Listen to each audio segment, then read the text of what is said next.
Yo, yo, yo, yo, yo, yo, yo. Yo, yo. What's good with it? It's the homie Mac, music, art, culture, knowledge. Each one teach one, peace and love. Reporting live from the Dogon. You know what it is. Like, share, comment, subscribe, thumbs up, give me the likes, thumbs up, give me the likes. Yeah, so this is another session of Mac Minutes. There's been a lot of friction, a lot of disdain, contempt, a lot of egregious energy that has transpired since Fat Joe was on Mac Hoffa's podcast, My Expert Opinion. Fat Joe had some unsavory words. He mentioned FBA, Foundational Black American, but he, I think had ill intentions and was mean-spirited. He called the FBA, first of all, he called us radical black extremists, racist, and said that we were broke niggas. And what else? He called us foundational black authority, chopping it up. That is foundational black American. This is the Black American Heritage flag. I'm FBA myself, ADOS. My roots are in Lancaster, South Carolina on my father's side, as well as Salis, Mississippi on my mother's side, RIP mama. So let's get it straight. He also mentioned how hip hop was created 50-50 between blacks and Puerto Ricans. I feel some kind of way about that, but let me get to FBA. FBA, Foundational Black American. Americans, also known as ADOS, American Descendants of Slavery. This is not black extremism. This is not black radicalism. In my estimation, in my eyes, how I see it. But I will say this, when African Americans start to unite, African Americans start to build with each other, African Americans come together and draw a line in the sand, that's considered extreme. It's considered radical. It blows my mind how black people, African Americans, loving themselves, identifying themselves, living in existing, cohabitating in community amongst each other is problematic. I understand why it's problematic in the sense that we've let so many people come in and out of our culture. We have been the downtrodden, the wretched of the earth, so to speak. And so many people have used and abused us. So for us having knowledge of self, us being self-aware, us uniting, it cuts into any egregious tactics that may be potentially used against us. So yeah, us loving each other, us uniting it's an act of love, and it is revolutionary. We have been inured by so much has been used against us, so much has been stolen from us. We have been treated as the downtrodden, despite the fact that we built America.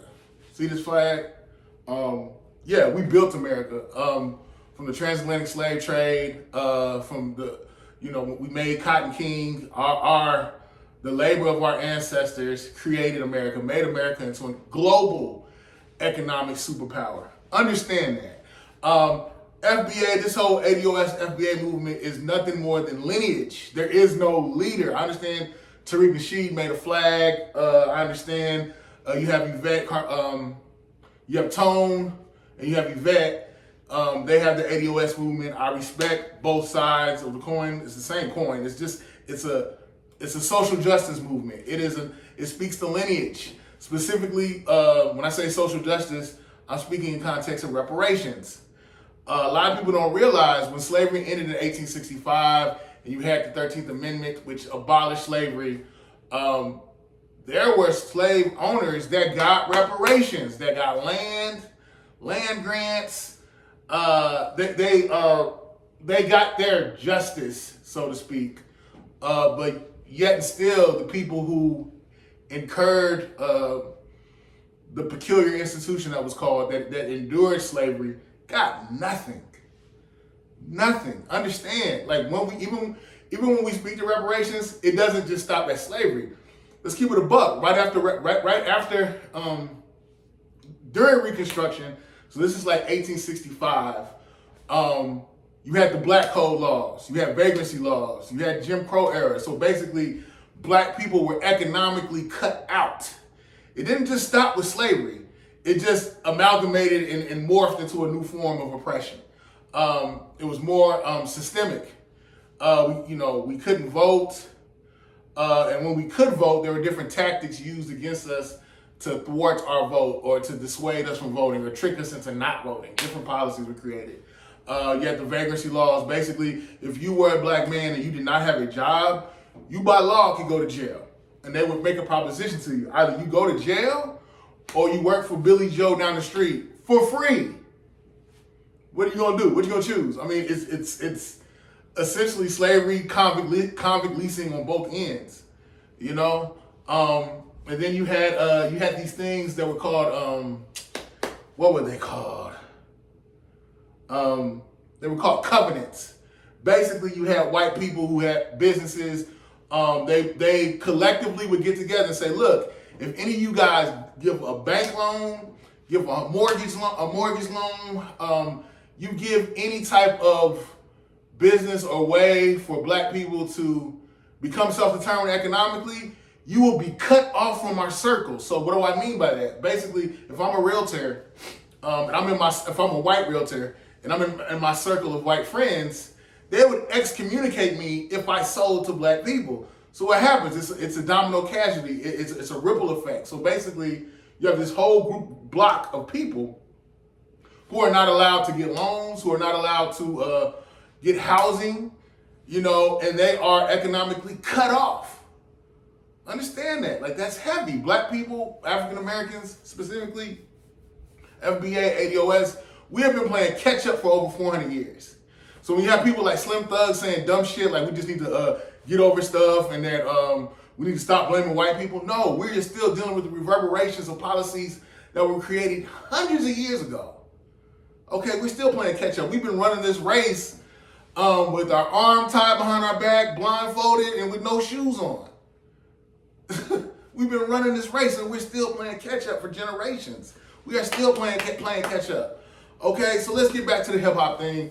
My issue with Fat Joe is you adopted our culture. And before I go there, I want to say this. I'm not trying to be divisive. Me loving myself, me loving my people, me loving my lineage does not make me anti anyone else. But my thing is, when you're taking shots at my people, you're taking shots at my folks, and you're trying to,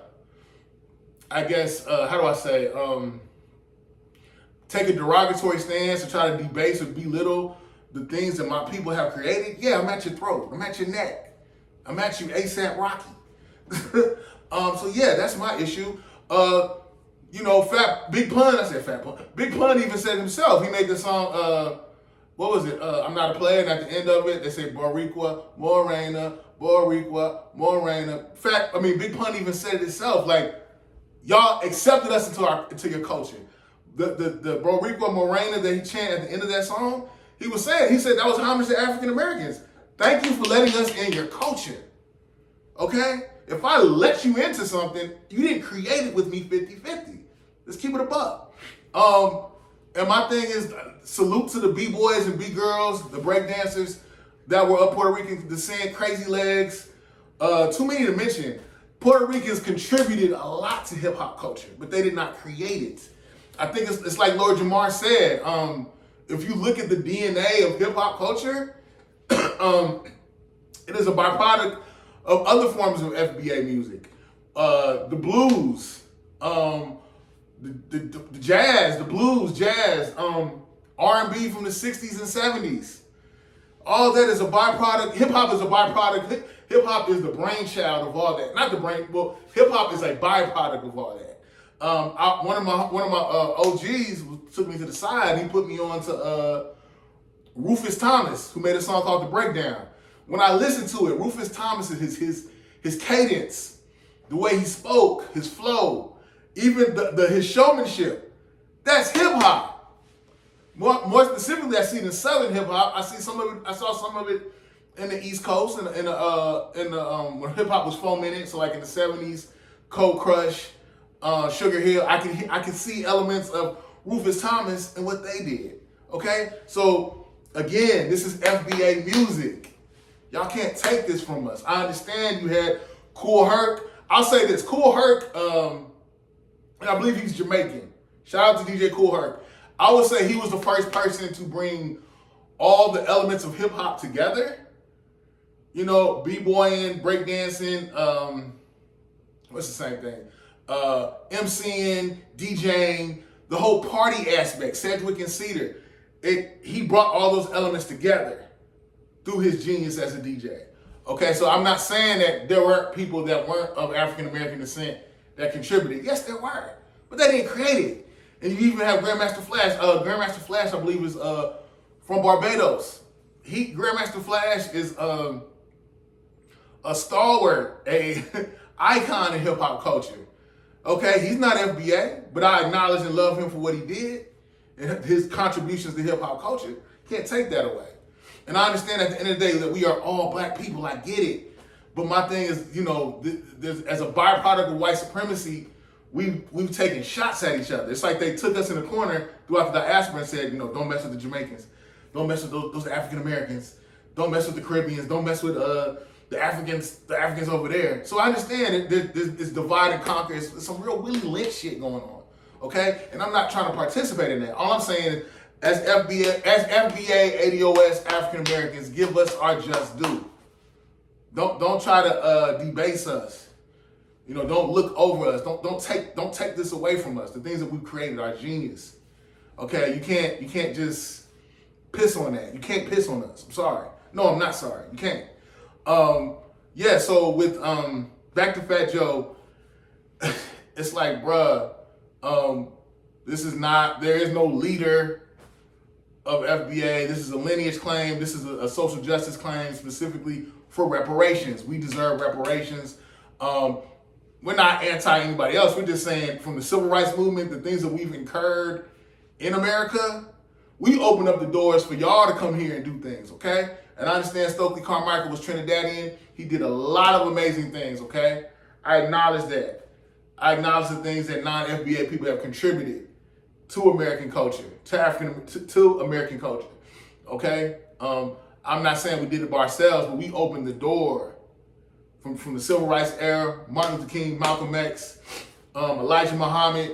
We've opened the door for you guys to come through. And when I say you guys, specifically the African diaspora and Latinos as well, all different minorities, we open the doors for you guys to come in and be great. I love y'all. I don't hate y'all, but don't come in here trying to make us a footnote in American history. I'm not gonna allow it. That's white supremacy at its finest. You know, most of the white supremacists I know are blacker than me. You know, physically.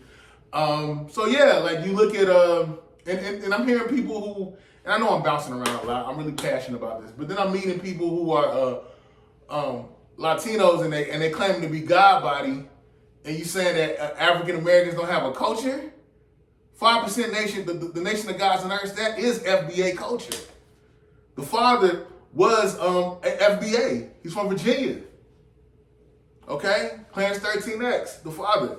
So that's just inane, ass backwards to say, to be God body and in the same breath say be racist against black people or say that we don't have a culture. The fact that we have survived this long in this country in the epicenter of white supremacy, we couldn't survive if we did not have culture. We have culture. We've been freestyling the culture behind enemy lines, the epicenter of white supremacy, America. We've been doing it. Okay, and I know some of y'all gonna say, well, you know, we were already here, went always through slavery. That's neither here nor there. The fact of the matter is we're here in the epicenter of white supremacy. We're building and we're still here. That's the bottom line. So yeah, I'm not keep going back, but Fat Joe, it's like, come on, bruh. We let you into the culture. When you came in, you were wearing fatigues. You know, you were dressing as if you were FBA. Some people thought you were FBA. Some people thought you were just a light-skinned brother. You know, And I understand what Lord Jamar is saying as far as, boycotting him, canceling his music. I get it. Because you're not going to shit on us and then eat off us at the same time. I don't want it to come to that. I hope there can be some reconciliation between Lord Jamar and Fat Joe. I hope they can both come together, sit in a room, and have an objective, honest discussion, debate. I think Lord Jamar would crush him because there's a lot more working. I feel like Lord Jamar stands on the side of facts. He stands on the side of justice. He stands on the side of truth. Shout out to Brand Nubian. And yeah, it's like you're not going to discredit us. You're not going to say we don't have a culture. And this goes beyond just Fat Joe. It's just anybody that wants to denigrate FBA culture. Okay? Yeah. Black American Heritage Flag. I am FBA. African Americans have culture. We have created culture again in the epicenter of white supremacy. But yeah, I could be here all day. It's the homie Mac. Each one teach one, peace and love. Signing out from the Dogon. I'm out.